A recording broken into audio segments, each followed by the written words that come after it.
people think that everything in the Bible is true. I question the intelligence of anyone who thinks everything in the Bible is true or supposed to be true.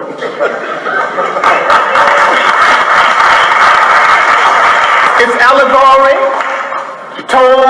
stories told to illustrate a point at a time when there were very few people reading books.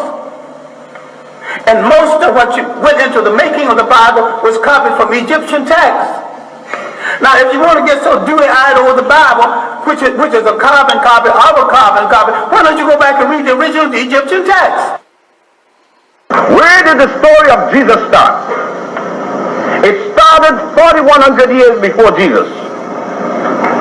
It started with the story of Isis, and who became pregnant by an immaculate conception, gave birth to her son Horus by a virgin birth.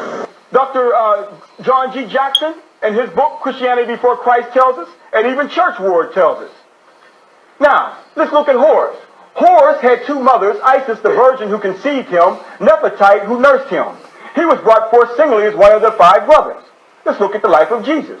Jesus had two mothers, Mary, the virgin who conceived him, and Mary, the wife of Cleophas, who brought him forth as one of her children.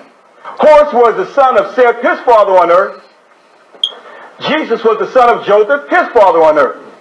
Let's look at Horus now. Horus was with his mother, the virgin, until 12 years old, when he was transformed into the beloved Son, the God, as the only begotten of the Father in heaven.